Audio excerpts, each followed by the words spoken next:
Hello guys, this is your friend Naruto Nexus 2.0 and we are back with a new fanfic. Which is what if Naruto built a powerful harem with Anko, Hanabi, Yakumo Hinata, Sakura, Ino, Kurenai, Tenten, and Shizuka Part 1. And if you enjoy this fanfic then please press the like button and subscribe to my channel for more fanfic like this. And now let's start the fanfic. At first, it was just a hum, the kind one might annoyingly swat away, absolutely sure a fat fly was buzzing far too close to the ear. Mere weeks later and for quite some time, the sound morphed into distant chatter. Hazy, like the final incoherent echoes of conversation. It had made, then, potential graduate student, Uzumaki Naruto constantly swivel his head like a whip, dead intent on locating this elusive chatter. He heard it everywhere, in the middle of class, walking through the markets, training in the woods, relaxing in his apartment, and his frustration grew every time he couldn't locate its source. Presently, however, as he drags his feet away from Konoha's hospital, the last thing on his mind was some annoying chattering sound he couldn't identify. The day was bright and the pure white clouds were large and puffy against the baby blue of the sky. Certainly, a joyous day for many in the Nation of Fire, unless you were Naruto and Yumi no Iruka. The thoughtful and caring Chunin sensei had selflessly saved his life from the traitor, Mizuki, just days before, using his body to stop a large shuriken that was meant for him. For his troubles, Naruto's favorite academy sensei is now paralyzed from the chest down. Walking that long sorrowful path toward nothing and no one, the only voice in Naruto's head was the list of injuries the nurse was adamant the young genin had caused that night by needlessly moving Iruka sensei in a panicked rush to get the injured Chunin sensei to the hospital.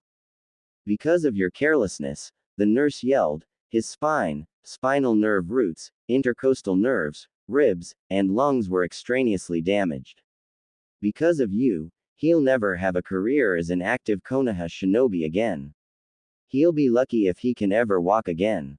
Now, get out. He doesn't want to see you. Truthfully, Naruto didn't understand most of what she said. It all sounded terrible, but the part that struck him the most, the thing he blames himself so utterly over, is being the reason Iruka sensei can never be a shinobi again. Before he knew the extent of his sensei's injuries, Naruto was supremely confident the scarred sensei would be fine in a couple of days. Naruto himself recalls being stabbed before and he was always fine in a day or two.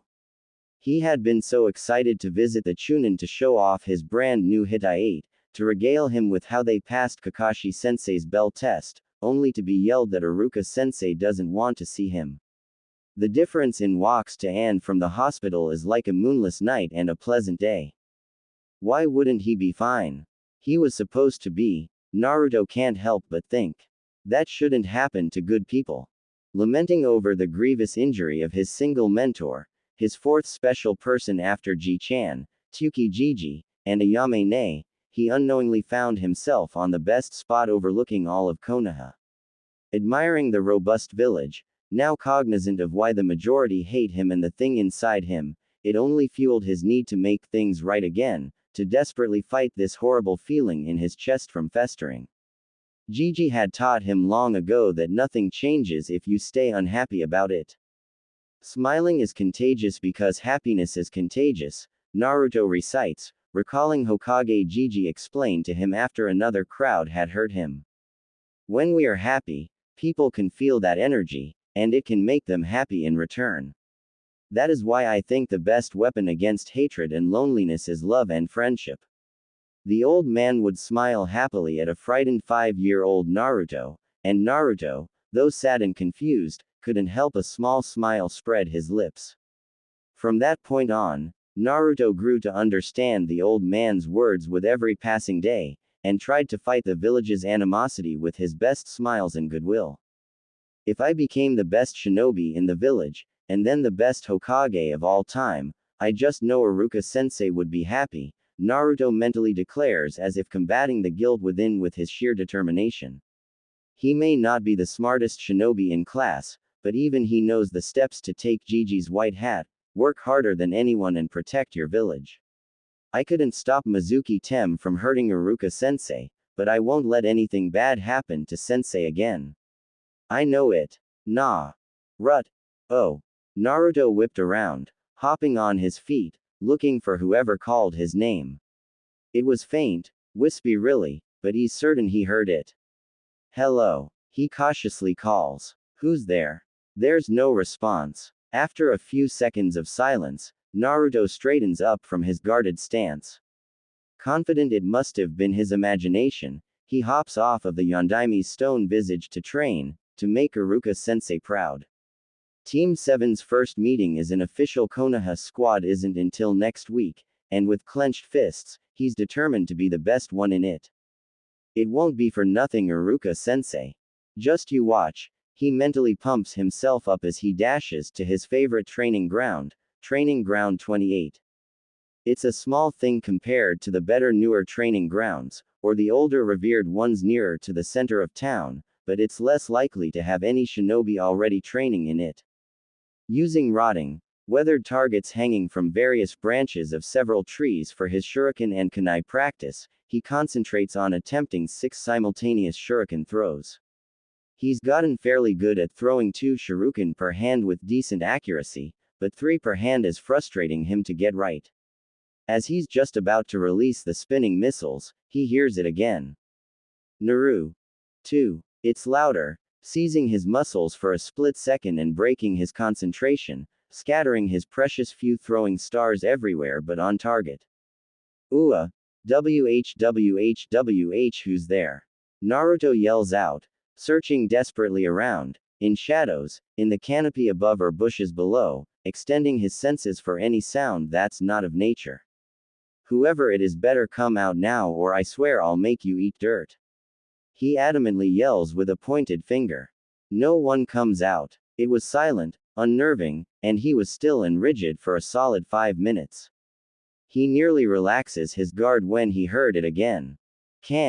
Oh, you hear, Naruto begins to wonder if he's going crazy because it was starting to sound more like this unrecognizable male voice was in his head rather than somewhere around him where unrecognizable voices ought to be. Who? Naruto stammers, asking aloud but dreading a response, very much so dreading it. I can, you bet. The voice said, and Naruto runs. Like a bolt out of a bow, he sprints full out with no real direction in mind other than away. How's that? The voice asks. That better. I'm going crazy, I'm going crazy, I'm going crazy. Naruto mentally repeats, casually noticing the voice feels even clear despite sprinting away from it. Feeling nothing but adrenaline in his legs, he runs flat out, making the trees look like a blurry paste around him. You're no going crazy, the young but deep voice states, interjecting his reply in Naruto's thoughts. Suddenly, Naruto ends his panicked sprint with a bit of a slide, ninja sandals ripping earth until he comes to a stop, shouting, wait a minute. Looking around the forest again, he asks, is this a prank? That you Konohamaru, Sasuke Tem, Kakashi-sensei, whoever it is, you better believe I won't rest until I get you back 10 times worse. It's not prank, the voice says. Though that'd be pretty awesome prank. Naruto groans in startling surprise, bringing up his fingers' nails to be nervously gnawed on by his teeth. This is genjutsu, some kinda crazy illusion, trying to make me do something stupid, like steal women's panties or eat vegetables. I won't do it. This isn't genjutsu, Naruto, the voice says with a chuckle. Kami, it feels so weird calling you that. Why would that be weird, you weirdo? It's my name. How do you even know my name? Naruto tosses back strongly, walking around bushes and behind trees, doing his best to locate a physical person nearby who's responsible for this jutsu, and yet he finds no one. I know it's your name, the voice says, still seemingly sounding amused. Because it's also my name. But for a couple of skeptical blinks, his entire body freezes as his patience momentarily yields and reboots. This may be a wicked prank, but I'm still not falling for it. Naruto yells. I'm the one and only, future Hokage, Uzumaki Naruto. Now get out here so I can kick the crap out you. Well, listen up, Uzumaki Naruto, the next Hokage. Naruto starts, lightly mocking the boy's use of his full name and aspiration. What I'm about to tell you is going to be hard to believe, but you and I share the same name because we're actually the same person. I'm the you from the future. Two more blinks at the unexpectedly ludicrous revelation and an exhale of admiration, and Naruto can't help but think with a small measure of respect, even I wouldn't have thought of a prank like that. Thanks, but since I'm you, technically you did, or will. No, I mean, this isn't a prank, the voice mentally replies to Naruto's thought. You can read my mind. Naruto calls out, nearly falling from the branch he was using to scale a tree in search of the hidden prankster. After regaining his balance, he hops to the ground, beginning to entertain the notion that there's no one to find because there was no one around. Oh, this is going to take a while, time we don't have, the voice couldn't help but exhale. Look, I really am you from the future and I can prove it. You should be genin by this point, at least that's what I was aiming for. Your Jonin sensei is Hatake Kakashi, and your teammates are Haruno Sakura-chan and Uchiha Sasuke. Bah, that doesn't prove anything, Naruto quickly retorts, still looking around. They announced it in class. Everyone heard. Fair enough, the young deeper voice concedes. How about something only you would know? Like the first time you had Ichiraku's ramen. You were 8 years old and Tsukijiji found you unconscious in the alley where he dumps his trash. You were scared but he was kind, and let you sit in his stand.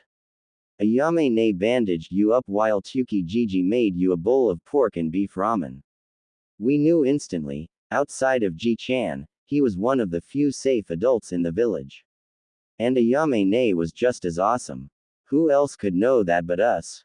Naruto doesn't respond for a few moments, absorbing the nature and the truth of the voice's accurate claims.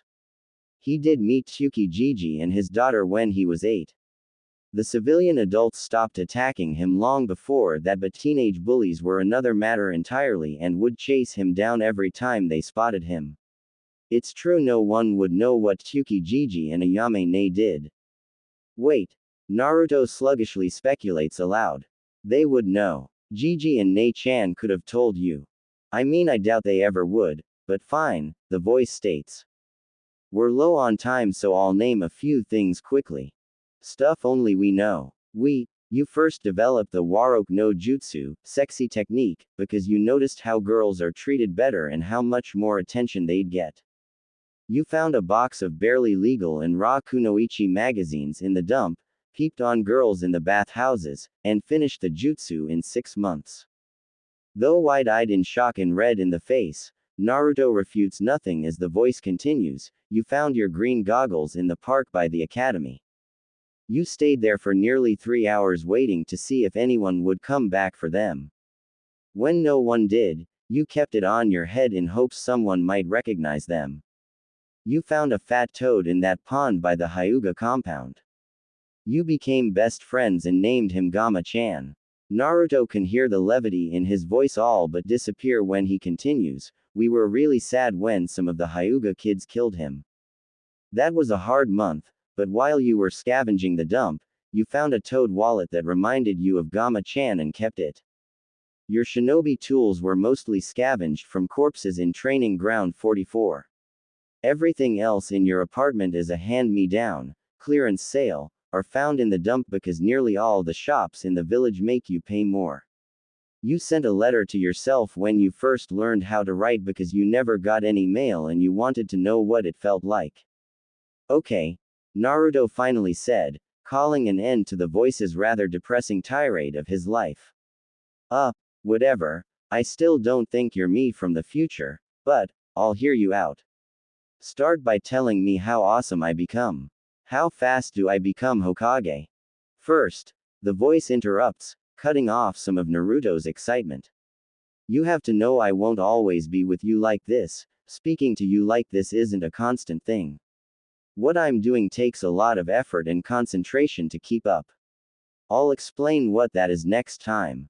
As we speak, it's getting harder and harder to stay, so until I can get a better handle on this, for now, I can only talk for minutes at a time, maybe 20 if I really try. Sounds complicated, Naruto grumbles. Why can't you tell me now? Not enough time, the voice says. I'll be back, though, once I've rested, but for these last few minutes, I just want to explain a bit of why I'm here. The short version is, there's a fourth great shinobi war, and basically, we lose. Lots of people we know will die, and the rest are trapped in a never-ending, unbreakable genjutsu. I'll explain more next time, but the reason we lost is because I wasn't strong enough. Team 7, our friends, our village, the entire shinobi world is a slave to this really bad guy because we weren't strong enough to stop him. It was all too easy to manipulate us, the nations, I mean, because we were all too busy hating each other and fighting amongst ourselves to stop and think. In the end, we couldn't stop this cycle of hate, which meant, we couldn't stop him. Are you serious? Naruto huffs with wide eyes. Hee, yeah, I guess that would be hard for anyone to accept, the voice admits. But it's true. There's something else, and this is going to be really important. You already know Kage Bunshin, right? Quote. Yeah, Naruto slowly acknowledges. Good, the voice affirms. What you probably don't know, or won't know until years later for some odd reason, is that any knowledge or experience your Bunshin experiences, you'll learn as well after it's dispelled. Try this, if you don't, believe me. Oi, Naru ni, you okay? Naruto asks uneasily, sensing the struggle in the voice's speech.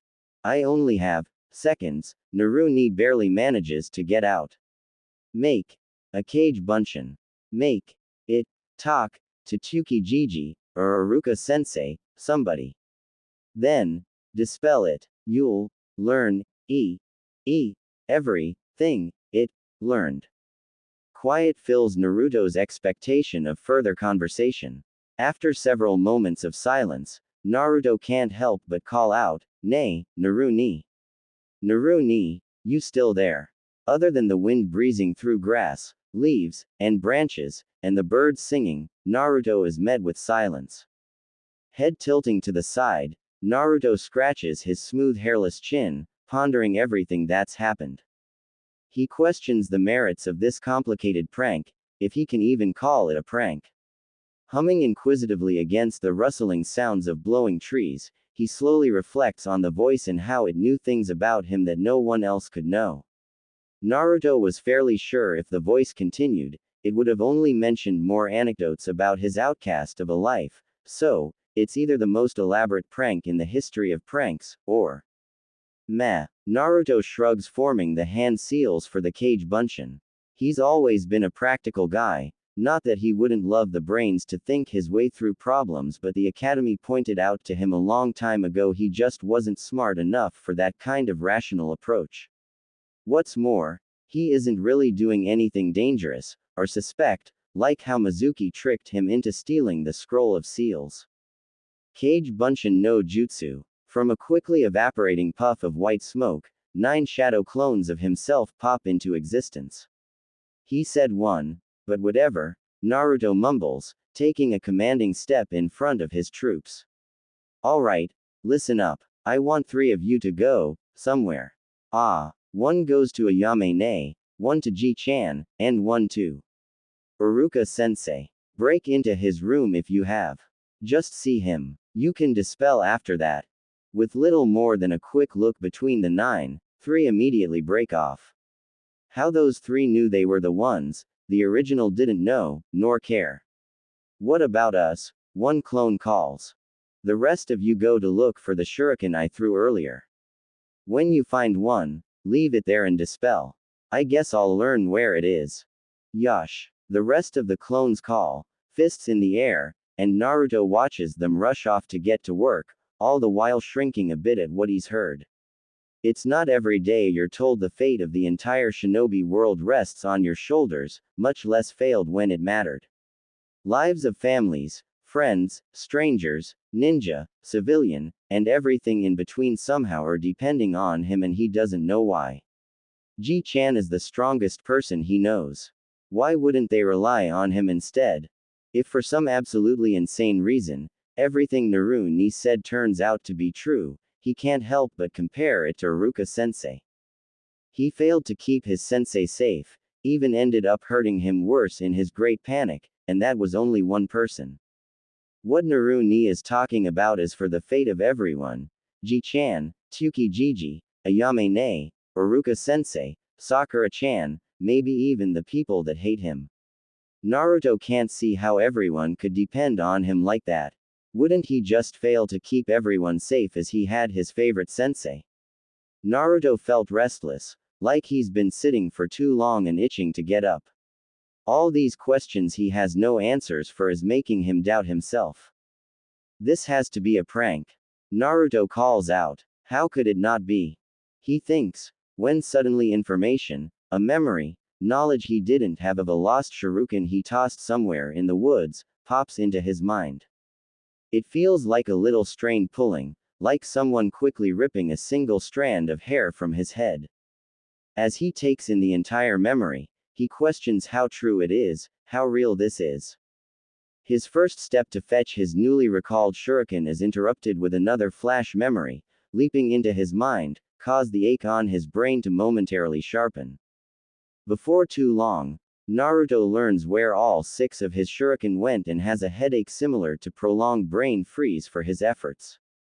The concentrated, lethargic pricks of pain don't last long, a couple minutes or so, and it's not nearly the worst pain he's ever experienced. However, it's an effect he makes a note of nonetheless. With all his worn throwing stars in his pouch, the first of his shadow's conversations floods his mind. Naruto squints his eyes at the pinch to his brain as a whole conversation with Ayame-ne plays out in his mind. It was a simple conversation. Nothing of note or relevance other than the usual, "Hey, Ayame-ne," and, "How's it going?" Though she had finished their short conversation with a phrase she's often directed at him. Nothing but the freshest ingredients for our favorite customer.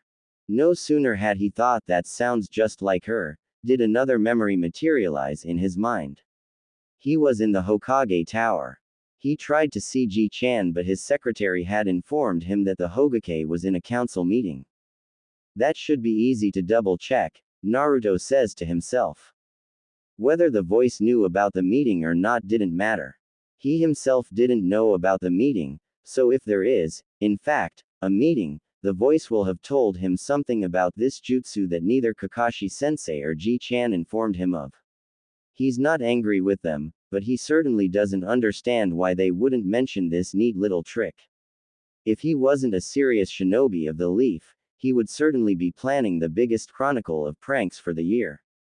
The final memory he received on the path home. It was a hurried memory. His clone had been found trying to get past the entrance, and they chased after him.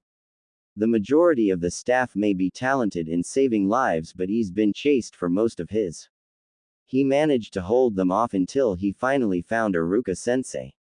He was asleep, propped up on his bed with at least 5 pillows and a harness around his torso, keeping him up. It was the last image before his clone ended its existence, but it was enough consolation just to see Iruka-sensei. He didn't look great, mentally Naruto admits, and if he were honest with himself, he's having a hard time keeping the guilt from assuming control. So much so, in fact, he stops his journey back home in favor of returning to Training Ground 28 to continue training. He may or may not have spoken to his future self, he may or may not have been duped, but he wasn't going to waste any time on his path to get stronger. If everything Naruto said turns out to actually be true, he will not fail again, just like he won't fail Iruka-sensei again. Kurenai. Thank you very much for granting me audience, Hyuga Dono. Kurenai clearly and evenly tells the Hyuga clan head, her palms placed daintily on the floor in an upside-down V as she bows her head respectfully. The large receiving chamber in the main branch's home of the Hyuga compound was as traditional as every other resident on the large property. Despite the antiquated style of the sitting room, the hardwood furnishing, the tatami mats, the gold and silver trim lining the beams, counters, and zaisu, was immaculate. It gave the impression of wealth within tradition. The sliding doors were closed for privacy, and despite there being no windows, the well-lit room was not stuffy. Hyuga Hiyashi sat rigid, kneeling on an elevated platform ahead of the bowing kunoichi, while Kurenai sat kneeling 10 paces away. Her lush ebony hair flowered the sides of her bowed head. Such deference to a man that wasn't her Hokage was unfavorable to her, but sadly unavoidable. The beautiful kunoichi was taught well and studied hard. Though coming from very little, she had unassailable drive. A drive to make her father proud, a drive to prove her mother wrong, a drive to exalt the reverence of Konoha's will of fire. She worked hard to be the best genjutsu master in all of Konohagakure, as much for herself as for her deceased father, but what made her most proud is that every ounce of hard-earned skill and knowledge gained is in profound service of future generations. Their distinguished gains as shinobi of the leaf is her greatest honor. In mind, body, and soul, her goal is to help the youths in her charge in any and every way she can, so they might pass on their will of fire to the students in their time. Determined, Kurenai knows she needed to be respectful to Hyuga Hiyashi for her goal, far more than she would otherwise be.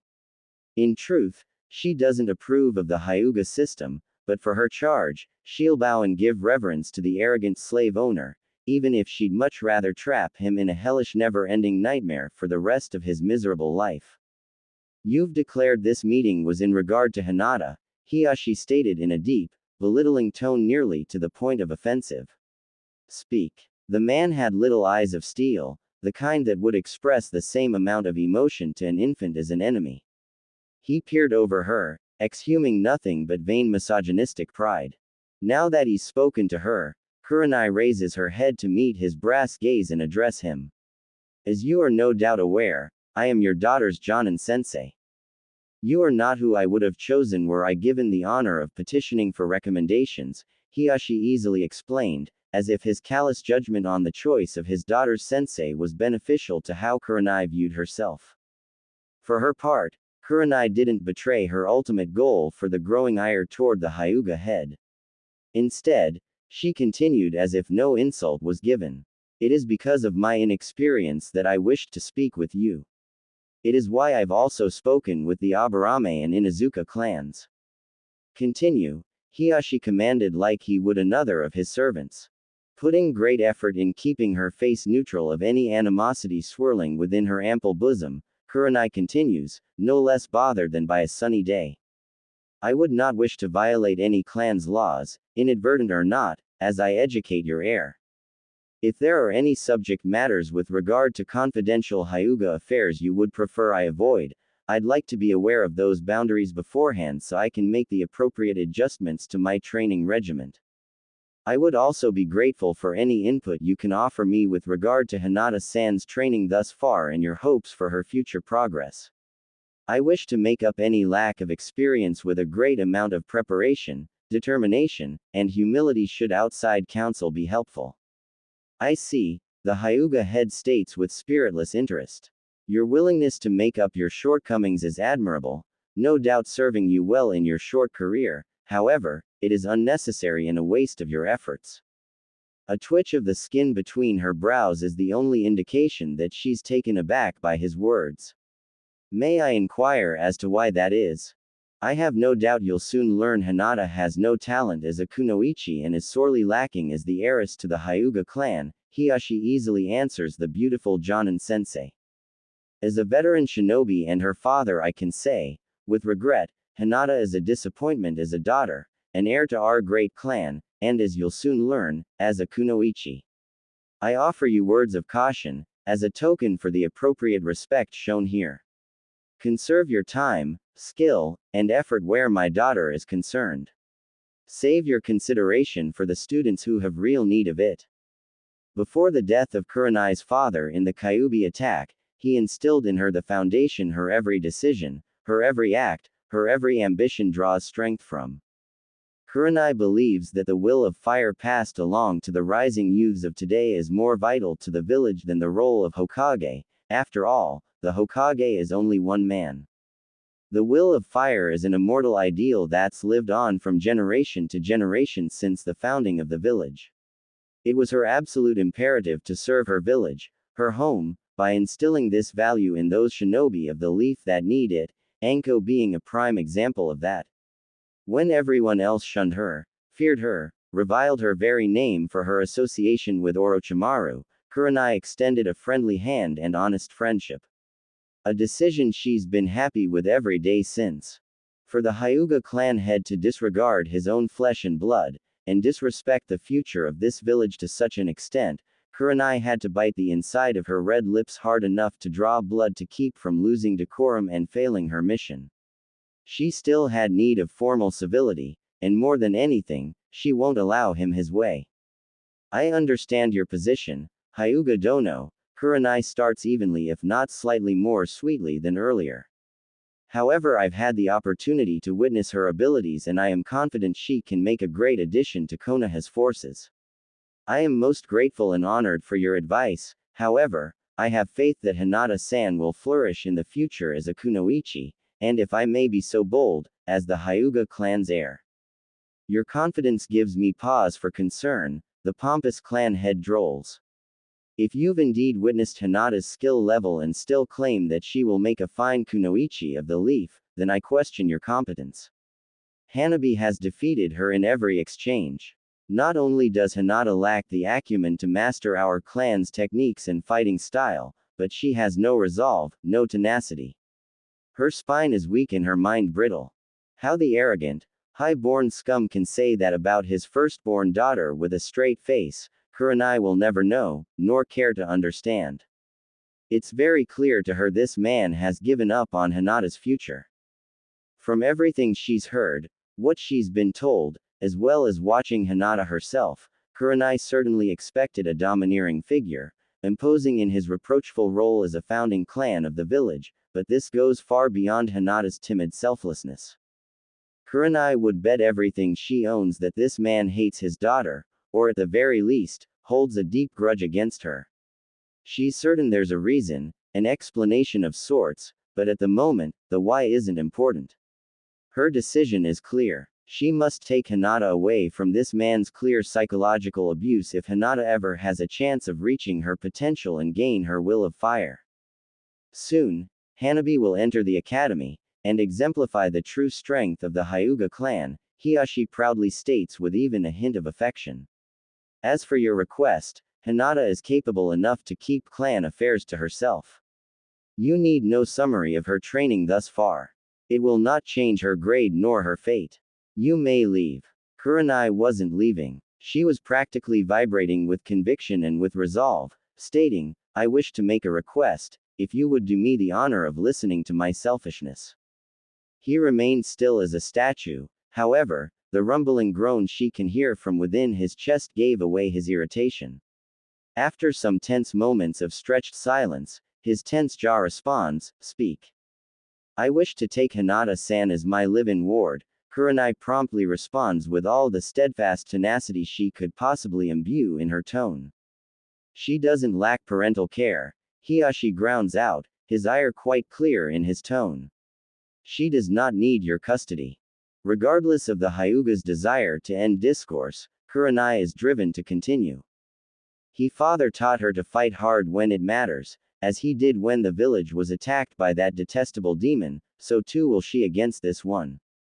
I do not ask to foster her as a parentless child, but to develop her capabilities and confidence in our shared profession as shinobi of Konohagakure. I firmly believe she is still more than capable of improvement and I have great faith she can make her clan and village proud. She may have put too much emphasis on, can, but maybe he needs to hear Hinata is not beyond hope as much as she needs to hear it, that there is somebody in this village who believes in her. And Kurenai is going to make sure Hinata knows she has all the support she needs in her sensei. As her sensei, Kurenai continues. It would be unsatisfactory if I could not perform the duties requested of me by our Hokage to the best of my ability and raise a valuable kunoichi for our great village. Enough. Hiashi bellows, certainly hearing his own failings in her own doctrine. Kurenai flinches at the boom of his voice, slightly jerking her head and lush dark locks to the right. It's not that she was scared or startled by the man's outburst. Quite the opposite, in fact. She saw an opportunity, a strategy only women can employ. It's been her daily experience that men find her attractive, even among other beautiful women, and unbeknown to most men in the village, they are beguiled or pacified by her charms. In this case, her flinch and slight jerk bounce the buoyancy of her ample, showing a full view of exposed cream-colored cleavage he could easily view from his elevated position. She can already see him calming down, but does not smile, lest he feels mocked for his gender. Even if the little show didn't outright lure him from his convictions, it assisted enough as he continued. You dare presume I've failed in my duties as clan head and as her father. I will not hear it. I know what is right for this clan along with this village. For you to say otherwise is an egregious offense to the Hittite you wear over your brow. I do not presume anything of the sort, Kurenai calmly returns, thinking how much worse his response could have been. I only wish to suggest a perspective not previously available. Consider, Hinata may respond more advantageously under the guidance of another kunoichi. As a woman, I may better understand her mindset, her needs, and address them to the benefit of her growth. The seconds tick on in silence. Kurenai is certain the pompous man is weighing his options against his disinterest, against his public image. That's exactly the position Kurenai wanted to back him in. If she's truly too far gone and he's given up on her, then her request shouldn't matter. And should he deny her request, it's more clear than ever how much contempt he holds for her. Furthermore, the Hyuga's image could not possibly appear weak. The Hyuga are too proud to accept any outside assistance with one of their members, much less the heiress. She's fortunate that's not an issue here since Kurenai is already her assigned sensei. The tense silence seems to stretch on forever until Hiyashi finally addresses her. You play a dangerous game, Yuhi-san. Your attitude towards me is not as well hidden as you believe, not from my eyes. For no one can see better than the Hyuga. Regardless of your childish beliefs, you have a duty as her sensei. If it is professional prerogative that Hinata needs supplementary lessons, I will allow you to take a vested interest in her growth. As the head of this great clan and her father, I am not so proud that I would deny my daughter additional aid, no matter how misplaced it may be. However, if I see no significant form of improvement by the end of the Chunin exams, Hanabi will succeed her as heiress. He didn't have to say the rest for Kurenai to understand what's at stake. The Hyuga clan needs only one heir.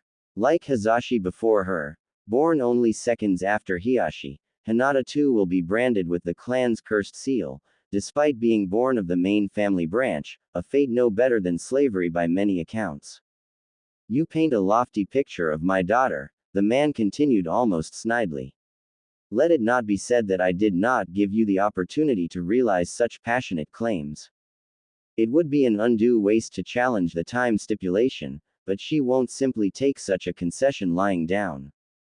She's never been the type to roll over and show her belly, not since her father. No, for her students, she'd slit the man's throat without hesitation. With just as much tenacity as she's demonstrated thus far, Kurenai continues, to further aid her progress, I request she stay with me in my home. It is a simple 3-bedroom home in the Shinobi district with all the amenities necessary for training. Almost with a tooth-grinding growl, he responds, you may house her for the week at your own expense. As for the weekends, unless she is training or on a mission, she stays with her clan. Kurenai promptly bows, the cool steel of her forehead protector touching the back of her hands placed firmly on the floor. Thank you for your time and consideration, Hyuga Dono. Choji, waiting patiently behind a wood beam within the large traditional home of the Akamichi clan, Choji watches his mother speaking with Nara Yoshino-san by the doorway. Spying on the two women laugh with such gusto every few minutes was a bitter reminder of how much he wanted that kind of friendship, not that Shikamaru wasn't great. The Nara heir was like the brother he always wanted, and if their parents were anything to go by, they always will be. It made Choji glad to know that he would have a best friend in Shikamaru for life. It's the third member of their newly formed cell he's hoping will emulate the friendship and partnership their parents seem to effortlessly have. So far, Yamanaka Ino's been demanding, vain, and just shy of outright abusive towards her teammates, and while he agrees with her that Asuma-sensei's smoking is bad for them, he certainly does not care if Uchiha-kun would think her skin is splotchy and sickly because of it.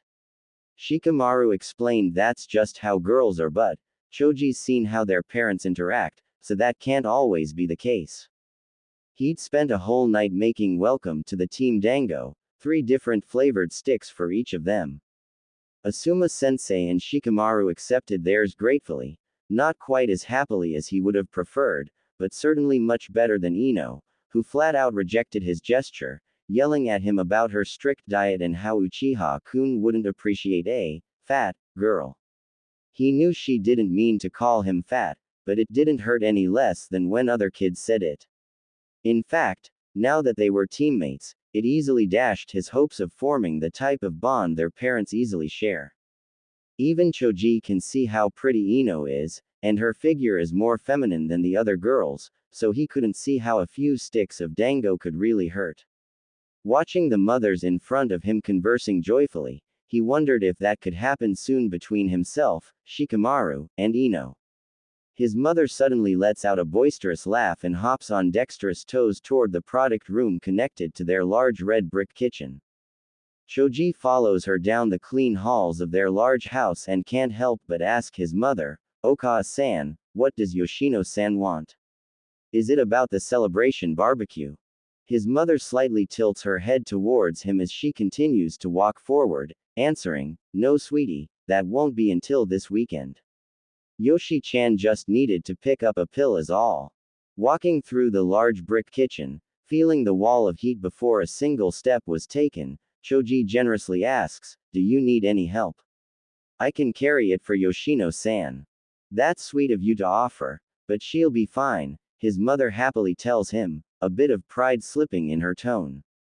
Shikamaru never needs anything, Choji points out.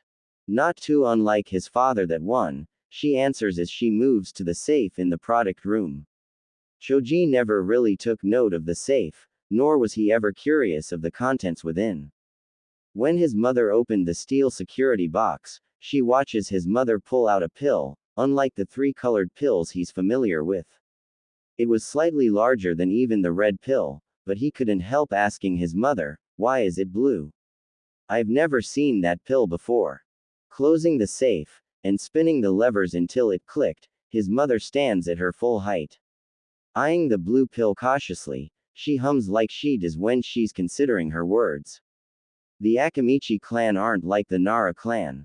They have a much less elegant way with words and can sometimes take a moment to gather their thoughts. Ah, well, this is a special pill, so ninja boys and girls can be friendly with each other, she answers as she picks up the pace on her way back. Don't worry your beautiful little head about it. Have your father speak to you about it later, okay sweetie. Choji watched her scurry off, all the while thinking, questioning really, the possible existence of a friendship pill. Choji wondered about such a pill and the secrecy behind it long and hard. Clearly, this was a clan secret, after all, why keep it in a safe if it wasn't? But for his clan to need an actual friendship pill, can only mean it's harder for his clan to make friends than others. So difficult in fact, they needed a special chakra pill for it. Choji would not take this responsibility lightly. He loved his parents and would never want to disappoint them. Without even being told, he knows he'll keep this secret for them and the clan, because, despite the teasing, shaming, and hazing, he was proud to be an Akamichi. With designs slowly forming in his mind, he looks for a post-lunch, pre-dinner snack, as he considers the details of how this might help his newly formed team. Naruto. It didn't take long for Naruto to utilize his clones in his training. He was repeatedly knocked flat on his back by them, however, since he would spar with no less than 3 clones at a time. It was impossible to fight off an uncoordinated taijutsu attack by 3 clones no matter how little technique and strategy they used, so he hit the floor often, but Naruto didn't have it in him to give up here, not with so much on the line. He hadn't made any progress all afternoon, as all 3 clones looked down on him relatively clean and amused. It annoyed him, but he wouldn't have it any other way. It was the voice, Naru ni for lack of a better name, that helped finally knock one of his clones on their back. Facing off against the clone in front of him, doing his best to match, block, or parry strikes, but leaving his back wide open to attack, he hears a, hey, that seemed to be behind him. Naruto blocks the clone in front with a tense forearm, while sending a blind kick behind him. At the solid contact, Naruto counters the clone in front of him in a grapple before dispersing all 3 clones. Naru ni, Naruto calls out slightly out of breath to his surroundings, before recalling that the voice is in his head. Still, to the energetic blonde, it feels far more normal talking aloud than it does thinking conversation between himself and his future self. You back. Haha. Naru ni, huh. The voice in his head laughs. Now that Naruto hears it, the voice's voice does ring fairly close to his own. It's deeper, more mature, yet with a hint of playfulness. So I take it you believe me? Nope. Naruto flat out states. But I don't think you want to hurt me, and I wanna know more jutsu and stuff. So, what else ya got? Haha. I can get behind that, Naru ni remarks, no less amused. We don't have a lot of time, so I'll explain your training first. After that, if there's enough time, I'll tell you more about what happened. MNHMN, Naruto sounds in complete approval. This is going to be sweet. I can't wait to burn Sasuke Tem to a crisp with fire jutsu. The look on his face, Naruto calls out laughing at the prankster's vivid imagination. Huh, I can almost see it, Naru ni comments. Well, listen up because every second counts. Hi, Naruto yells enthusiastically. The most important thing you'll ever learn is chakra control, Naru ni asserts. Now before you start complaining, you need to understand that this is like the backbone of every awesome jutsu you use. Think about ramen without the delicious broth, it's like that. Kakashi sensei is going to teach you chakra control in, let's see, have you guys started your first D-rank mission yet? No, Naruto answers. After we pass the bell test, he said we'll start in a week, so MNN, quickly checking his fingers, 6 days from now. Then he won't actually start teaching you guys chakra control for a little over 2 months, Naru ni states with an annoyed huff. This is vital stuff, man. Now that I think about it, Kakashi-sensei should have known you could learn this a lot faster than Sasuke. Really? Naruto yells boisterously. Hey, now, I may not be using my ears to hear you but that still hurts. Sheshesh. Sorry, Naruto returns. We're going to be using a training method a lot of other shinobi don't try because they either don't have the chakra reserves for it, or they die. Naruto's neck stiffens and his eyebrows shoot up as Naru ni continues. The reason why it'll be okay for us is because we have large reserves, and on top of that, we heal really fast, so our brain won't pop. Naruto lets out a sigh of relief and Naru ni continues to explain. Yosh, are you near a tree?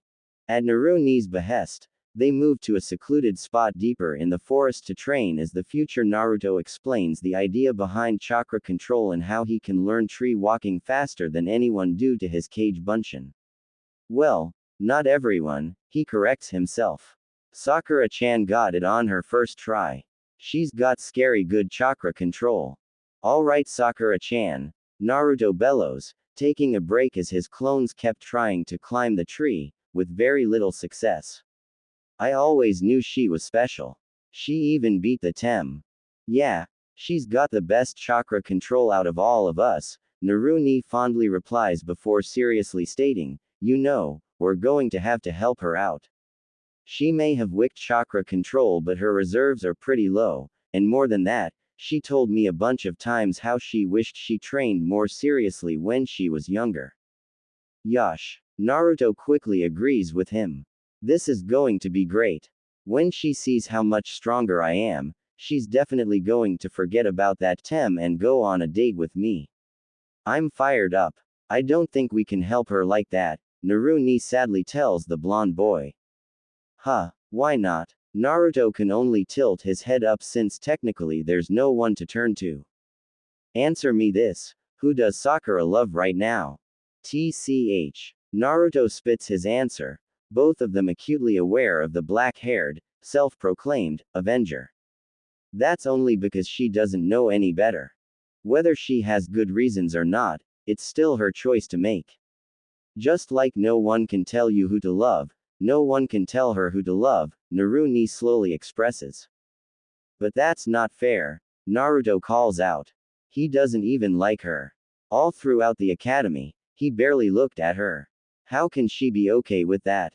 He thinks he's so much better than everyone because he's an Uchiha and a little better at some things, but he's not. Listen, Naruto, I want to ask you something else and I want you to answer me honestly, Naruni maintains.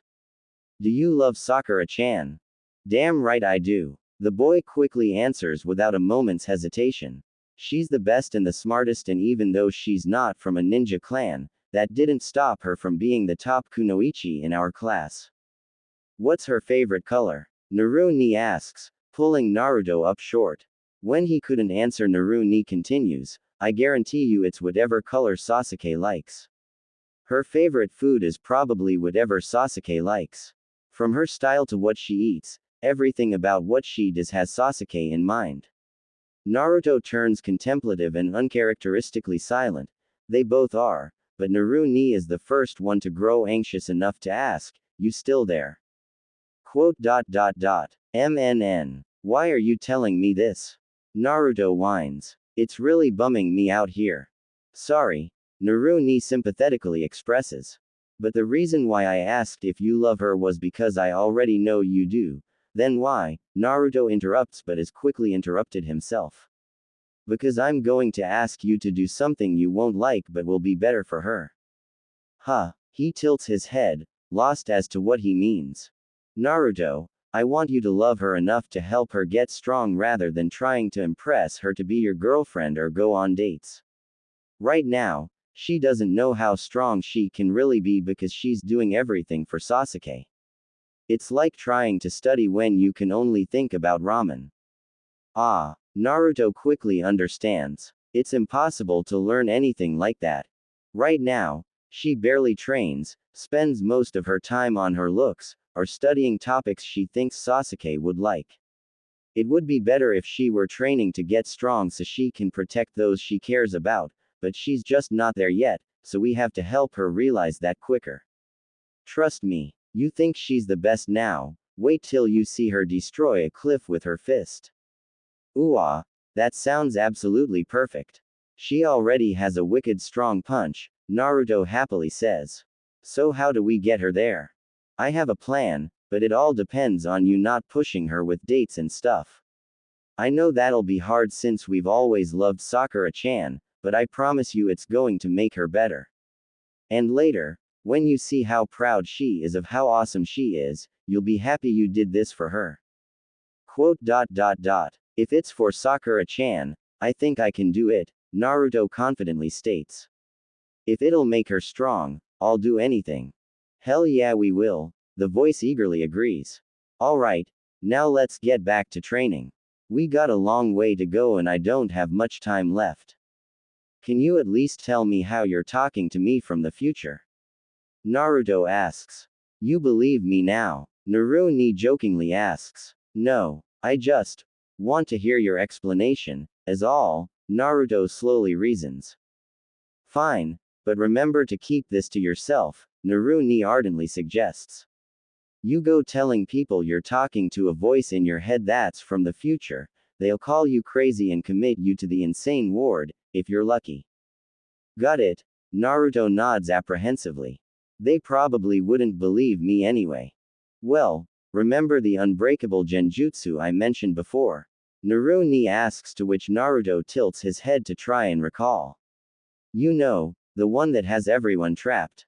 It's called Infinite Tsukuyomi and it enslaves everyone in the entire world in a dream state, feeding off their chakra.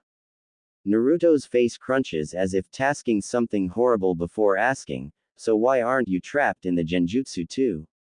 It's not enough to close your eyes or cover your ears. If your body receives any sensory information, sight, sound, touch, taste, smell, then that the illusion has you. I'm pretty good at fuinjutsu and I trapped myself in a sealed expanse, a dimensional pocket, completely cut off from the outside world, he explains. Though Naruto doesn't completely get it, Naru continues. Where I am now, everything is white and I can move around but I can't get out. I spent, well, I don't know how long it's been, but I tried to figure out a way to stop the infinite Tsukuyomi before I get myself out of this seal, but I couldn't think of anything. That's how I started looking into traveling back in time. I felt confident I could do it, but that equation is so complex, I could inscribe it on the white floor perfectly for a whole year and it still wouldn't be enough. Not to mention I probably wouldn't have the chakra necessary to actually power something like that. So how do you do it? Naruto can't help but ask, as he watches his clone struggle with the first 3 steps of the bark. How did you get your voice to travel back? I didn't. Well, not really, Naru quasi answers. Kurama and I figured. Kurama. Naruto breaks in curiously. A friend keeping me from going insane, he easily answers before moving on. We figure the only ones who were probably not affected by the infinite Tsukuyomi, or heck, even time, was Kami-sama himself. Are you Kami-sama? Naruto whirls around asking to no one around. Am I going to be Kami? No. Naru quickly calls. Will you just listen, sheesh. I'm not Kami and I wouldn't know where to begin to try and find one to even ask for help. But it didn't have to just be Kami. We figured it could be a Shinigami as well, and I knew exactly how to get close to one. Our family has a really nasty sealing jutsu that calls on a Shinigami. It has this tanto in its jaws, 2 red horns popping out of its long white hair, and prayer beads in its left hand. The problem with using this nasty technique is that you have to sacrifice your life for it. Are you? Naruto gulps. You're not dead, are you? It takes a hell of a lot more than a Shinigami to kill me, don't ya know, he asserts with glee. I sort of tricked it, actually. If the Shinigami isn't affected by the illusion, and more than likely time because they're eternal, chances were good I could figure out some way to ask for help. But the more we thought about it, the less confident I was that we could convince it.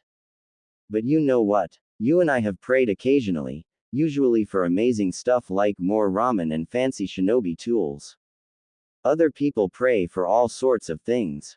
That's when I realized Shinigami's prayer beads might be able to hear all prayer, and if the prayer beads receive wishes from people, then it might also be able to send as well. It was the biggest gamble of my life and I don't care for gambling, but I went for it, and here I am. I summoned him, I stole his prayer beads, and told Shinigami-sama I'd give it back to him after I was done using it. You pranked the Shinigami, Naruto yells. Awa, he must have been pissed at you. Wait, does that mean he's pissed at me too? You've doomed my soul to hell. Calm down, you're not doomed. He wasn't really all that pissed, actually, Naru chuckles as he said. He agreed and I've been struggling to use this thing ever since. Like I said when we first talked, it takes all of my concentration and effort. That's why I can only do this for 20 or so minutes a day, or at least until I get better at it. Wow, Naruto says. You're crazy, man. Awesome, but definitely crazy. Thanks, but for my loved ones, I'll fight anybody. Hell yeah, Naruto calls with a clenched fist. Yosh, let's master tree walking, Naru challenges good-naturedly. I'm thinking we can get to water walking before you meet Team 7 next week. By day's end and several hours into the night, Naruto lay panting, sweat soaked through his favorite blue and bright orange jumpsuit, with a splitting headache, but he was making progress. He and his 10 clones can already make it halfway up a tree before they exert too much chakra and are blown off. After dispelling his first clone, A day's worth of training nearly knocked him out, easily getting the headache started. By the fifth, for some reason, his mind felt strained, hollow-like, and chalky. After dispelling the final clone, he had a pounding headache, his bones felt hotter than the surrounding muscle, and his overtaxed chakra, for lack of a better word, felt like it was choking to move. He needed to rest before he can make his way home.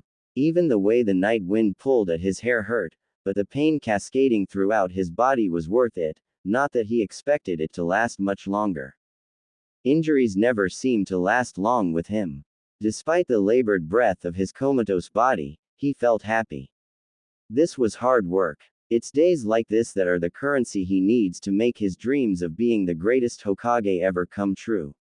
He just knew it. Tomorrow he would train even harder. Naruto will tell him more about his plan for Sakura-chan, and he'll be water walking by next week. Sakura. Sakura was leaving one of the vendors her father's trade caravan is closely affiliated with, carrying her prize securely in her grasp. So precious was this treasure, she couldn't risk leaving it in her bag. It will remain in her protective hands the entire walk home. Sakura was euphoric as she realizes nothing could stop her in her quest now, not with this absolute treasure. Armed with this fragrant weapon, she was sure to reach Sasuke-kun's heart now. Sakura wasn't from a wealthy home and certainly didn't own property like many of the clans in the village, but her father came across all sorts of valuable items traveling through his trade routes, and her mother always ensured some form of commission for their family from her seat on the civilian council. Her father came across the latest silks, tools, wardrobe, and other odds and ends he finds throughout the country, and now, clutched in her strong grip, the most sought-after bottle of perfume in all the elemental nations. Every kunoichi or civilian girl with a man in her pure heart has read about its amorous properties in one or all the beauty magazines. It's the nearest to a guarantee a budding girl with prospects of love in her heart could have, and it was all mine. And if Kami-sama hasn't smiled down wonders on her enough, walking towards her now is none other than her eternal rival and strongest competitor for Sasuke's affection, the only girl who doesn't seem to know when she's lost. Well, would you look at that, the platinum blonde with pupil-less blue eyes starts mocking. Wonders never cease. Somehow all the flies in the village managed to avoid hitting that gigantic forehead of yours, Ino hurdles. Shooting stars happen less often than that. Sakura was impervious today. The platinum blonde's biting jab did nothing against the strength of her alluring weapon. Sakura allows a wide mischievous grin to spread her cheeks till they hurt, actually causing the beautiful blonde to become cautious. Slowly, and quite deliberately, Sakura raises the incredibly distinctive, highly sought-after expensive bottle of perfume with the showmanship of her delicate hand. It was a tiny thing she could easily hold between her thumb and index fingers, but the effect was as immediate as it was glorious. Ino knew instantly what the pink-haired girl had, and while Sakura is quite sure the Yamanaka clan have far more in their coffers than they need to purchase Ino a bottle, she doubted their clan head, her father, would shell out such an unreasonable amount of ryo for such a small bottle of liquid gold, especially when its only purpose is to make his daughter more attractive to boys. Ino turns irate, before denial mars her beautiful face, then becomes angry again. Before Ino can even utter a syllable of righteous indignation, Sakura starts laughing heartily as she walks triumphantly past her arch-rival. Sakura didn't have to speak, her weapon was that strong and this battle is won. It's Sakura's victory. Enjoy it while it lasts. Sakura hears the platinum blonde beauty yell at her through the busy market street. I'll get an even better bottle. You'll see. Other than having Naruto Baka on her team, absolutely everything was working out in her favor.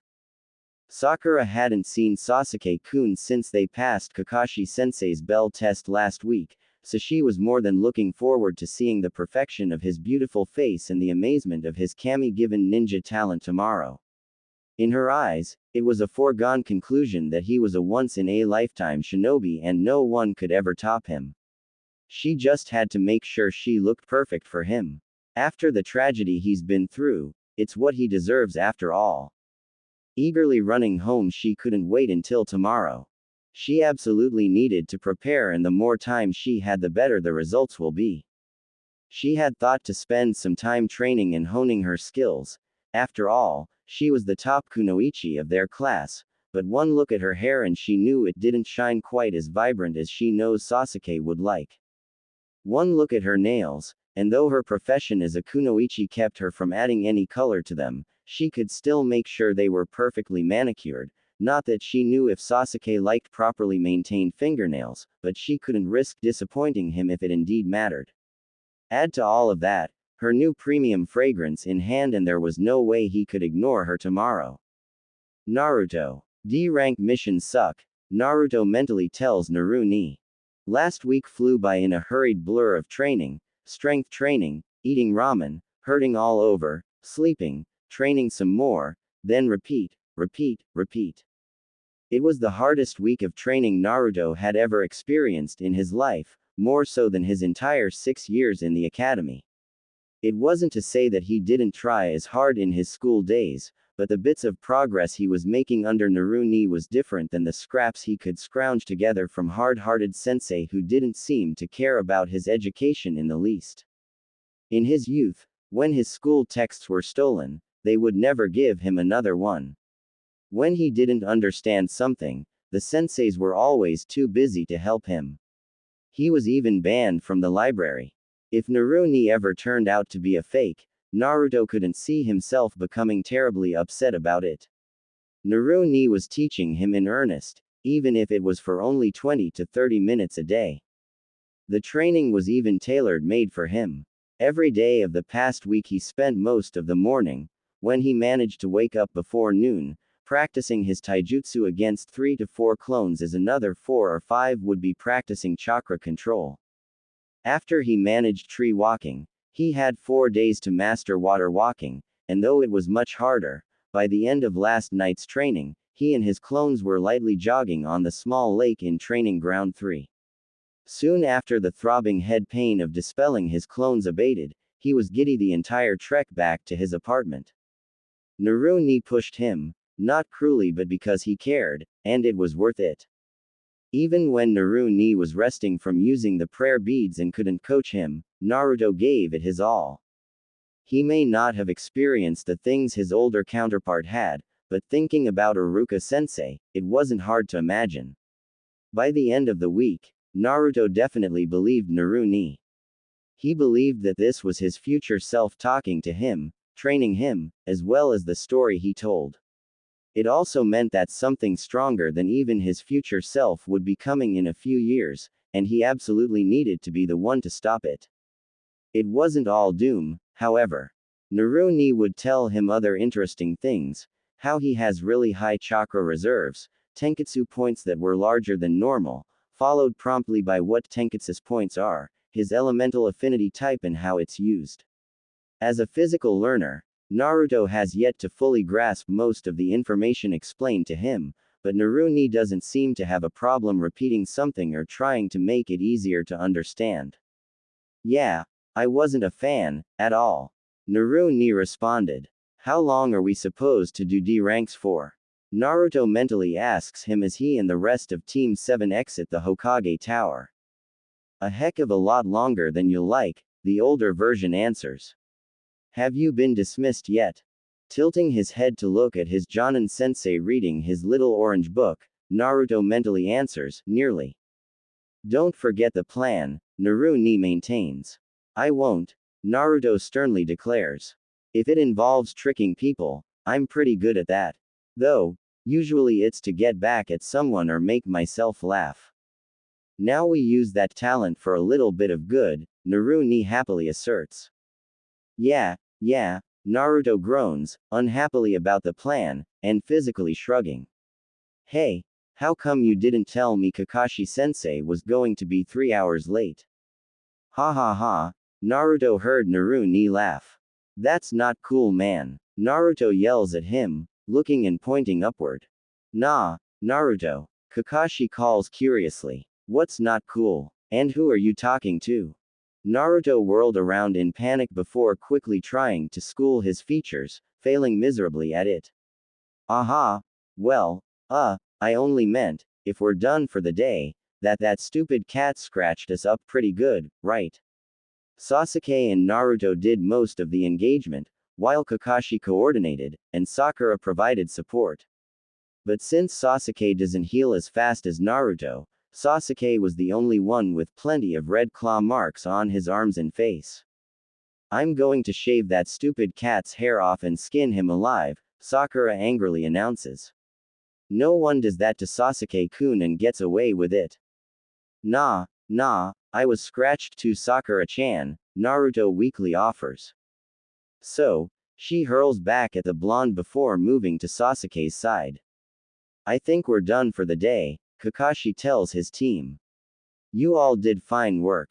We'll meet tomorrow by the bridge, 7 am. Don't be late. That goes double for you. Naruto yells at his sensei, but Kakashi had already shinshined away. Don't worry, I got something you can do while you wait, Naruni tells his younger self. And it's totally going blow his mind when he sees. Cool. Naruto responds, almost missing. Sakura asks Sasuke if he wanted to train, or eat, or take a stroll, or shop together, all of which he ignored with a barely concealed scowl as he started walking toward his home. Sakura stood deflated, sniffing her wrists, asking herself, maybe I didn't use enough. Besides smelling really nice, and admiring her long pretty pink hair, Naruto didn't know what to make of her efforts in relation to what he was prepared to do for her. It's not every day you give up the girl of your dreams so she can grow strong, and in exchange for your sacrifice, she likely ends up with another man. It's a lopsided sinking feeling that drags his feet and slumps his shoulder, but he wanted, more than anything, for her to be happy and strong, and Naruni did tell him they'd be really good friends in the future and even better teammates, so that was a positive in his book. Nay, Sakura-chan, Naruto starts but is quickly interrupted by an ill-tempered Sakura. If you even think of asking me out on a date, I'll hit you so hard you'll land on the other side of the village. Sakura's murderous green eyes and lethal tone made Naruto take a cautious step back, putting his palms up to show he's not a threat. She spins around to head home when Naruni tells him, I know it's hard, but remember, you're doing this for her, for the girl we both love. Taking a moment to gather up some courage, he runs after her, calling out, Sakura-chan. She hadn't gotten very far, but as she turned to the call of her name, she's already raising a fist to carry through on her threat. Wait, I'm not trying to ask you out. Her fist still up and clearly in a bad mood, she hollers back, then what? Splitting his attention between her clenched fist and her beautiful green eyes, he nervously answers, I want to help you. She stares suspiciously for several long seconds before finally lowering her fist and irately asking, how? Taking in a quick breath, and relaxing some of the tension in his shoulder, he clarifies for her precisely how he and Naruni had planned it the last 2 days. I thought of a good idea to help you get closer to Sasuke-tem. That was far harder to say than Naruto was expecting. He spent many grueling hours obsessing over it, and somehow the stomach churning and choking chest feels worse than he imagined. Worse still, his knees felt weak, and his eyes started to grow hot with prickly moisture. This was the love of his life he was helping set up with not just another boy, but his eternal rival. The aching strain in his chest was partially ignored in favor of answering her question. What do you mean? How? She took a step forward, forgetting her earlier agitation for the possibility this could mean for the future she imagined with her love. She was fully expecting to be a snarky brat for the day and drive her parents crazy after the perfume seemed to fail, but maybe there was hope of turning her day around, even if Naruto Baka was the reason for it. Okay. First, Naruto started, rushing to get this day over with. He's already planning on a full-contact brawl fest against as many clones as he can make. He even makes a mental note to give them clear instructions to beat him to a bloody pulp, certain that no matter how badly he was beaten or broken, it wouldn't hurt as much as this. Do you know what chakra control is? Of course, you idiot, she tells him, using her near eidetic memory to recount to him, it's the ability to sufficiently control and conserve your chakra. They taught us that in the academy. Really? Naruto genuinely asks. I don't remember that. That's because you're an idiot who can barely remember what side of the kunai is sharp, she hurtles back. Ha, ha, you didn't have to say all that, he weakly tells her, covering the sting of her verbal jab with a weak smile, though she doesn't seem to care. Eager to move on, he continues, yeah, well, I know you're the top kunoichi of our year, so you must have really good chakra control. In fact, I bet it's perfect. Sakura eyes him wearily, never one to particularly like his compliments or advances, but she couldn't really say otherwise. Maybe, she simply states. I've been told I have good control over my chakra, but aside from the leaf concentration training we hardly use any jutsu in the academy, so I can't be sure. Why? And what does this have to do with Sasuke-kun? Everything, he says with a strained smile, doing everything he can to appear happy to help her even though he was dying inside. I got the perfect way for you to put your hands all over him, and the best part is, he'll be happy you did. Sakura was visibly vibrating with excitement, thinking, if what he's saying is true, then I'll be able to touch my Sasuke-kun whenever I want, and then he'll be happy I did, and then we could probably start dating, and then we could maybe even possibly kiss. Sakura's entire body swoons at the thought, turning beet red, her half-lidded eyes were dilated, and her heart and stomach were swapping from warm to fluttery. This could be a big win for her. Even though she used an entire life's supply of luck to be on Sasuke's team, that wouldn't stop Ino from trying to gain his attention. Hell, Ino might not even stop if Sasuke and herself started dating. With Ino's admittedly mature beauty and charm as her enemy, it wasn't enough that Sakura and Sasuke were on the same team. Sakura couldn't get complacent. She needed to do anything and everything possible to be with Sasuke because she's certain there isn't another kunoichi alive who would treat him right. Whatever Naruto thought of, if his claim panned out, would be for the amazing future she planned to have with Sasuke-kun. Sakura-chan. Sakura-chan. Naruto kept calling for 3 minutes before she finally regained her senses. Tell me, she demanded, rushing him a little with clenched fists. He startled, taking a step back as she insists on knowing, what's the idea? Smiling somewhat happily to see her enthusiastic reaction, though still hurting by the reason why, he tells her, you become an Iryo nin. Huh? Sakura asks, face dropping with disappointment. Think about it, Naruto starts. Sasuke Tem is a mid to close range fighter, so every time he gets hurt, even a little scratch on his cheek, you would be the one to heal him, which means you have to touch him. If you knew Iryo ninjutsu right, you could have healed all his scratches and he would have been super thrilled you did. Plus, it would round out the team, right? Kakashi-sensei, Sasuke Tem and I are the fighters, so we'd need someone to patch us up if something happens.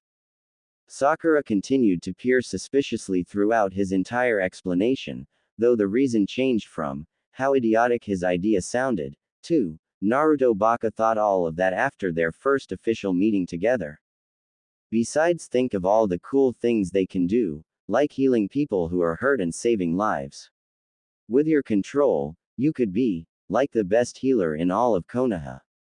Plus, I'm sure they have some really famous Iryo nin too, Naruto explains. Naruni was very adamant about how he said, some really famous Iryo nin too, because he was pretty sure Sakura-chan would automatically think of the village's most famous Iryo nin, since a lot of kunoichi look up to her. Both Narutos keenly understand that in any good prank, the more the person getting pranked thinks on their own to agree with you, the better the result will be. And looking at the realization dawn on her face at the mention of famous Iryo nin, he was pretty sure she remembered the one Naruni briefly talked about. After a few seconds of deep thought, if her pondering expression is anything to go by, she finally speaks up, there's no way. I couldn't. You could. Naruto passionately interrupts her. And I can prove it. Now completely flabbergasted by the annoying blonde, Sakura can't help but gripe, how? Come on. he calls as he runs over to the nearest tree. After she catches up to him, he tells her, I bet you anything you can tree walk on your first try. That would definitely tell you if you can do it. I don't know how to tree walk, Naruto, she returns genuinely. Kakashi-sensei hasn't taught us that. He hasn't taught us anything yet. Even if he didn't teach you, I still think you can do it. Naruto returns his enthusiasm for training, driving the point home. All you have to do is focus a steady amount of chakra to the bottom of your feet and use that to stick to the tree so you can climb. If you use too little, you'll slide off. If you use too much, you'll get shoved off and break the tree. Think of it like a magnet. Come on, give it a try. Remember, this isn't just for the team, it's also for Sasuke Tem. He sighs at the anguish, but she doesn't seem to notice. With a determined look on her face, she nods and turns to the tree. Generally, Sakura is accustomed to learning new techniques with the direction of a sensei, and not an idiot like the one beside her, but for Sasuke-kun she's more than willing to try this at least. Because if this was as possible as Naruto seems sure it is, then maybe she could use this to get closer to Sasuke-kun than any other kunoichi could, especially her rival, Ino Pig.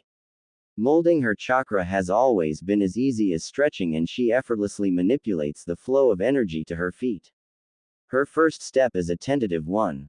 She did have to admit, however, that a small part of her liked the prospect of moving in a direction similar to Tsunade-sama of the legendary Sannin. Like many kunoichi in the village, Tsunade-sama was a heroine of hers. She grew up hearing stories of her strength, her legendary healing ability, and her beauty. So many girls in the academy aspired to be her. Whenever students had to create a report of their favorite shinobi, a good 80% of the girls chose Tsunade-sama.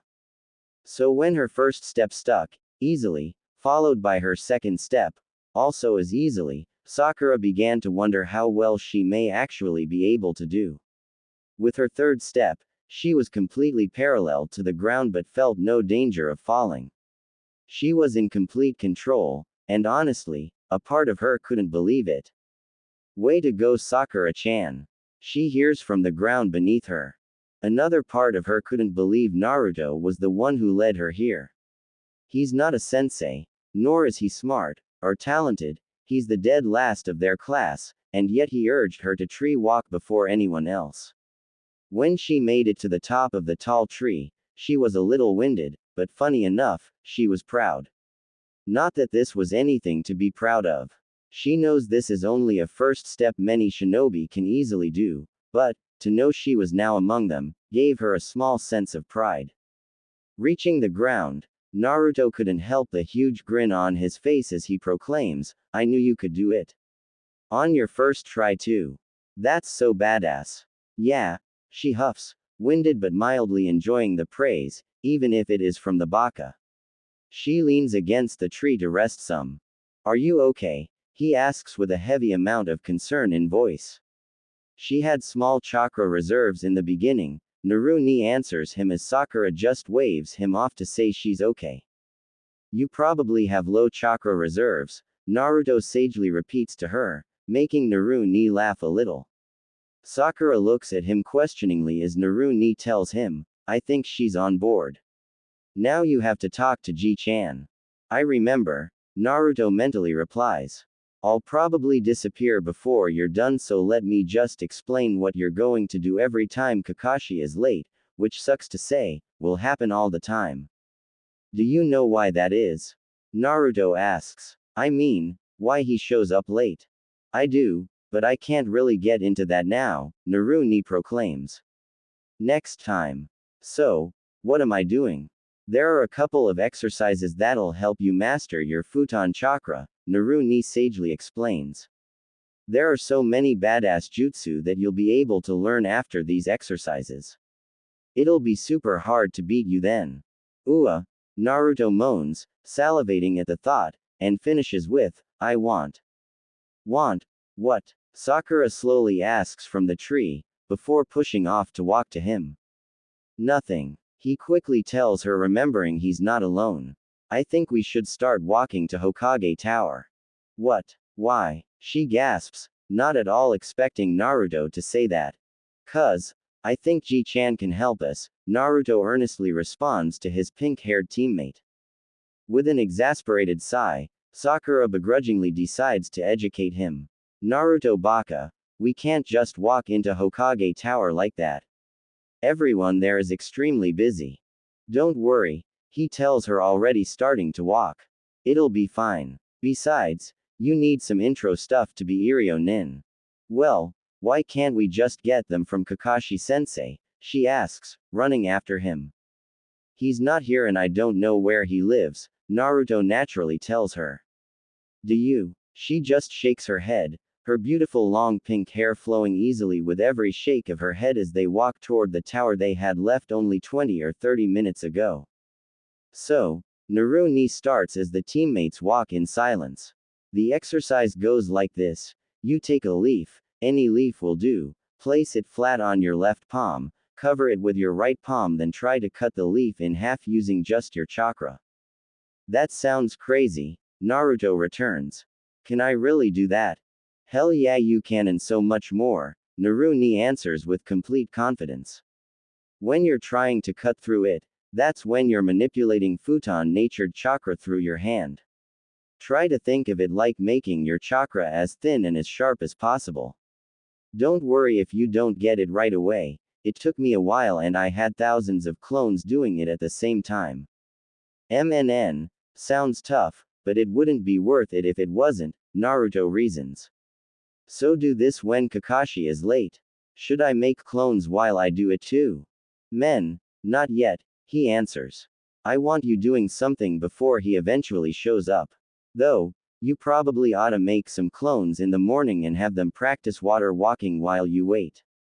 Dispel them when sensei shows up so you're not dead on your feet for your missions." Naruto mentally groans. All RD missions had better not be like this, or I'm going to snap at some point. "Ha ha ha, yeah, I'm just about out," Naru ni states. "Tell me how it goes tomorrow." "MNN. Will do, Naru ni," Naruto mentally returns, but with a very real smile. "What are you smiling about?" Sakura asks suspiciously with a hint of disgust. "Ooh, Naruto groans, fidgeting a step before awkwardly answering. "The real question is, why aren't you smiling? I mean, our team just got a whole lot stronger with an Iryo Nin." "Baka," Sakura calls back, though lacking the same heat she might have if he had insulted Sasuke. "I'm not an Iryo Nin yet. I don't even know how you plan on getting me material from Hokage Tower. We may be genin, but they don't just see anyone." "Well, I don't know about others, but we're going to see Ji-chan," Naruto informs her. "I don't usually have a problem with seeing him, though sometimes he's pretty busy." Sakura is skeptical of her blonde companion, but sure enough, Naruto, without being prompted to by the Chunin secretary, without being summoned by the Hokage himself, without even hesitation to second-guess himself, simply grabs the door's handle and walks right in, as if he were walking into his house. "Hey Ji-chan," the young blonde calls out. Slack-jawed, Sakura can't believe Naruto Baka would call the leader of their entire village, the strongest shinobi, Ji-chan, as if they were related. No, not even if they were related, because even blood relatives to the Hokage would show more respect than that. He really is an idiot. She couldn't help but think, ready to drag him to the floor, to bow and beg for forgiveness, that is until the Hokage just chuckles. "Back so soon, Naruto-kun?" the pleasant elder asks the grinning blonde. "Eager for another D-rank mission?" Blech. Naruto tongues. "You can keep those." The Hokage couldn't help an aged belly full of slow laughter. It truly was a nostalgic pleasure to see the young repeat the same experiences he had when he was a genin. "What can an old man help you with today?" the Sandame asks, then peers to the pink-haired girl still standing by the door with quite the look of surprise on her face. "Isn't this your teammate?" MNN. Naruto happily hums, turning from the Hokage to Sakura, then back. "Ah, forgive me, Hokage-sama," Sakura starts stepping in and bowing respectfully. "I'm Haruno Sakura, member of Team 7. Yes, I recall, the Sandaime easily says, taking out his pipe and prepping for a good puff. It's always an interesting break when Naruto shows up, he thinks. What can I do for you? Nah, Ji-chan, do you have any scrolls or something that can help Sakura-chan do Iryo ninjutsu? She's got wicked perfect chakra control, and it would be super cool if our team had an Iryo nin in it. Men, he hums in sheer amusement, aged eyelids lifting with genuine curiosity. For this Naruto to ask for such a thing was the best surprise of a rather taxing week. I agree having an Iryo nin on the team would be quite advantageous, but Naruto-kun, how do you know this? What do you mean? Naruto asks, quirking a brow. Once we become genin, we have more access in the library. I was looking for cool jutsu but I found one about chakra control. Since Sakura-chan has perfect control, that means she'd make a great Iryo nin, right Ji-chan? It most assuredly helps, greatly in some cases, the Hokage answers, looking at them both. Why come to me, then, instead of your Jonin-sensei? It's not like I didn't think he'd help, but he left after our mission and I don't know where he lives, so I can't ask him, Naruto explains. Besides, we just need something for Sakura-chan to start with. She's got like a perfect memory, so I bet she can remember things better than I can, he finishes with a smile. Oh, I don't know Naruto-kun, you can remember a lot, it seems, the elder tells him. Getting up, the Hokage moves toward the far wall, with several long shelves filled with many scrolls topping many more. I happen to have a collection of scrolls on Iryo ninjutsu that spans from beginner to intermediate. Looking through his many scrolls, he finally pulls two out, then turns to a nervous Sakura. Now, these are very precious to me, so you have to promise to be careful with them. They were gifted to me by one of my students, so you'll have to return them when you're done, understand? Yes, of course Hokage-sama, Sakura quickly conveys. This is such an honor, I'll be extra careful with them, I promise.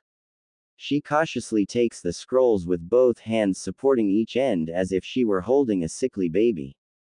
Alright, Naruto calls from his seat. I knew you could help, Ji-chan.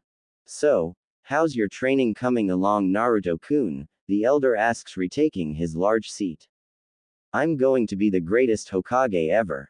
Naruto bellows proudly. So my training is top secret right now, but, what I can tell you is I'm working on my chakra control. Nay, Ji-chan, did you know I have high chakra reserves, which is why I can make a lot of Kage Bunshin and be okay after. My Naruto-kun, you are growing before my weary eyes, the older man smiles. Yes, I suspected that could be the case.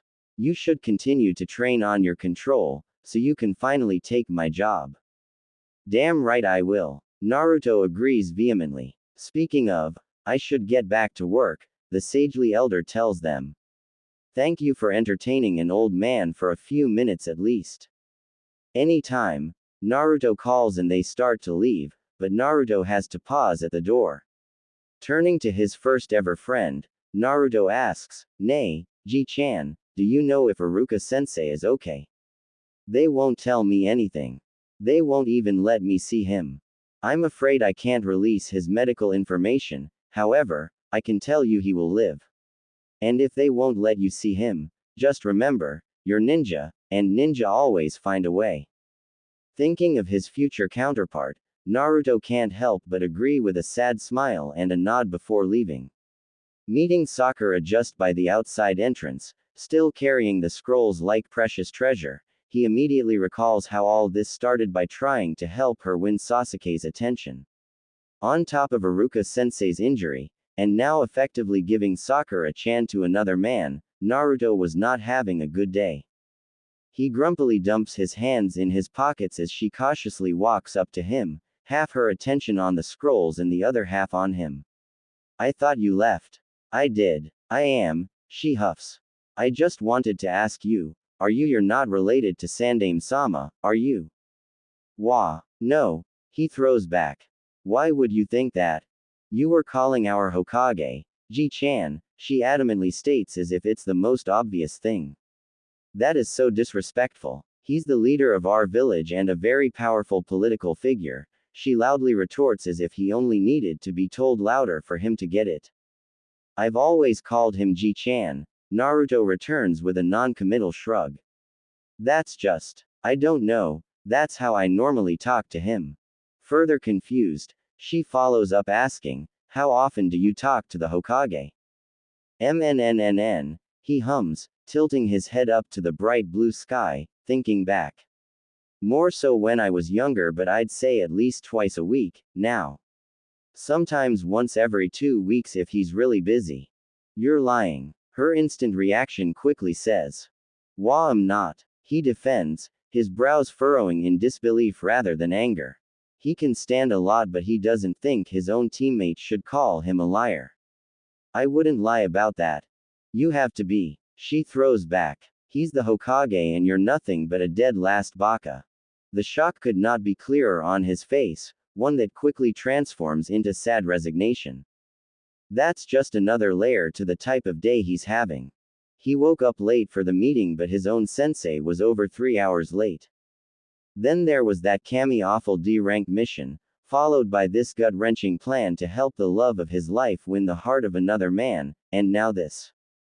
The girl of his dreams thinking so little of him, she couldn't even recall being in the Hokage's room not 5 minutes before while he chatted with the old man like he always does.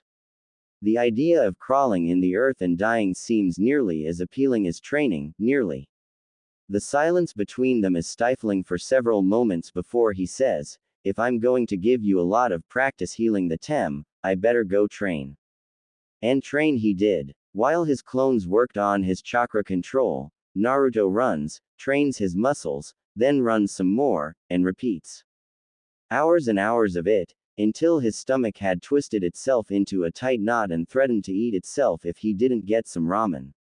The last thing he did before going to sleep was leave a cup of instant ramen on the nightstand of Iruka-sensei's room. Naruto didn't expect him to be awake, but he hoped with everything he had that his favorite sensei would see and know that he was thinking of him.